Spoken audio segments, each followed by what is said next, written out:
everybody!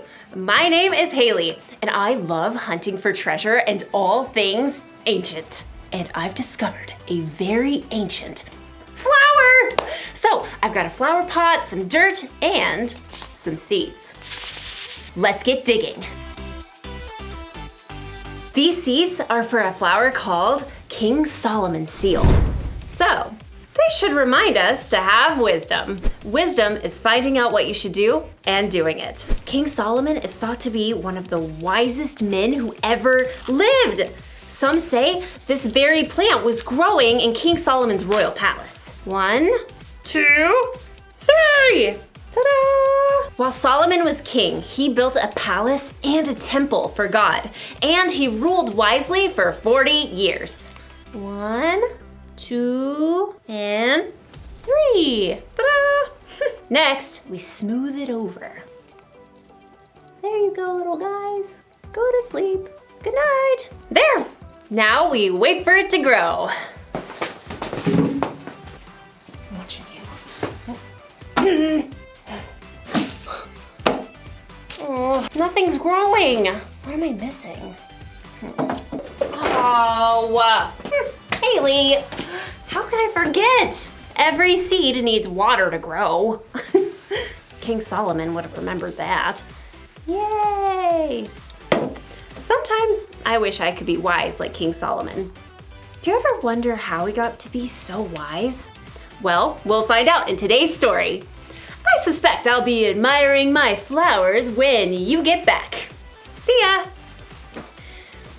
Oh, I think I saw something! Nope. Soon as you get back. Hurry back. The Bible. It's 66 books of history, stories, letters, and poetry that fit together to form God's one big story. The epic adventure of how He created us and loves us so much that He made a way to rescue us.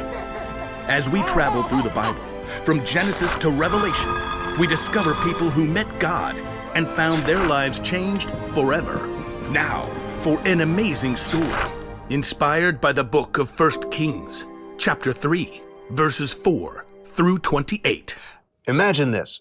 You're in a deep sleep, dreaming, when all of a sudden, the creator of the universe shows up and says, "Ask me for anything."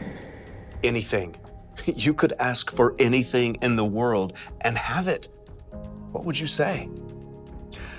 Perhaps you'd request an unlimited Amazon account where you could get whatever you want for free.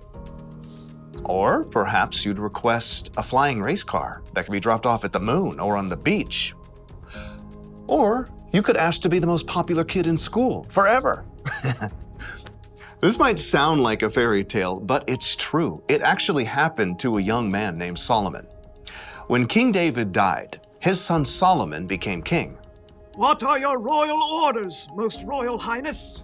I'm not sure. I've never been king before. Though Solomon was young and inexperienced, his father, King David, taught him to listen to God's words. So, Solomon showed his love for God by obeying his laws. I want to thank the Lord for everything He has done for my family. Solomon traveled to the city of Gibeon, where he offered 1,000 burnt sacrifices to honor God. There is no one like you, God. That night, Solomon sank into a deep sleep, and the Lord appeared before him in a dream. Ask for anything you want me to give you. 1,000 ideas must have exploded into Solomon's head. Gold, power, life forever. But instead, he said, Lord, you have made me a great king, but I'm only a little child. I don't know how to carry out my duties. I'm here among the people that you have chosen. They are a great nation, so give me a heart that understands. Then I can rule over your people. I can tell the difference between what is right and what is wrong. It was a simple request, but one that would change Solomon's life forever. You have not asked to live for a long time. You have not asked to be wealthy. You have not even asked to have your enemies killed. Instead, you have asked for wisdom. I will give you a wise and understanding heart. As long as you live, no other king will be as great as you are. As the dream faded, Solomon woke with a start. Was that real? That was real! Amazed, Solomon returned to Jerusalem, where he once more gave sacrifices to honor God and held a great feast for all his officials. What are we celebrating, Your Most Royal Highness? God has promised to give me wisdom to lead the kingdom. How is that working out for you? Well, it was in a dream.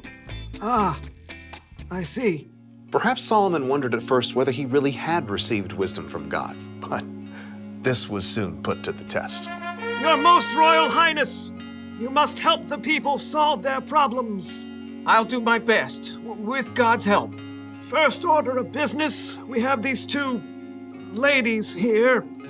State your business, please. My friend and I... Okay, so she's not my friend anymore. Speak for yourself. I'm trying to. We live in the same home, and we both had baby boys. But her baby died, and so she took my boy in the night, and now she says my baby is hers. See? That's not her baby. No way. This baby is my son. Is not. Is too. Ladies! Solomon turned to the first woman. You say my son is the living baby, but your friend says the baby is her son. That's a lie. Is not. Is too. God gave Solomon a wise idea. Bring me a sword. An official quickly brought the king's shining sword. Your royal sword, your royal highness. Solomon studied the two women carefully. Excellent. Now, cut the baby in 2 parts. Give 1/2 to the first woman and 1/2 to the second. Solomon had no intention of harming the baby, but he knew this was the way to find the truth. No! No! Give her the baby. Don't kill him. Oh, whatever. Neither of us will get the baby. Solomon could instantly see which woman truly cared about the baby. Give the boy to the first woman here. She is his mother. Thank you. Oh, thank you. No fair. That was totally a trick. The baby was given to his true mother. All the Israelites heard about Solomon's decision and trusted that he would judge them fairly too. God made Solomon so wise that his understanding couldn't even be measured, like the sands on the seashore.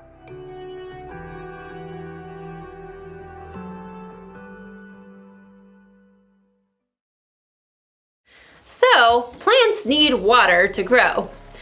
You know what else they need? Time. You can't just plant a seed and expect it to grow immediately.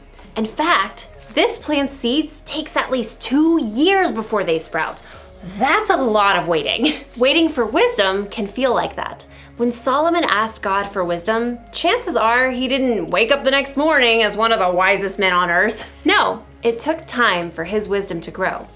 The good news is that we can ask God for wisdom. Jesus' brother James once wrote, "If any of you needs wisdom, you should ask God for it. He will give it to you." Maybe wisdom will just pop into your head right when you need it. Or maybe your wisdom will grow gradually like a flower as you learn from the people you meet, the mistakes you make, and the things you experience. No matter what though, you can trust God to give you wisdom. That's the one thing to remember today. Trust God to give you wisdom. When you have a tough decision to make or some problem that you're dealing with, talk to God about it.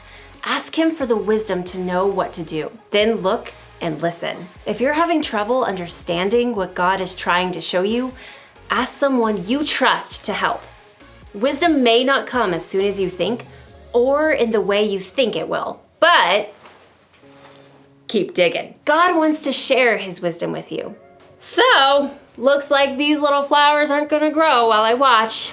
It's gonna take some more time. Check back with me in 2 years, and I will see you then.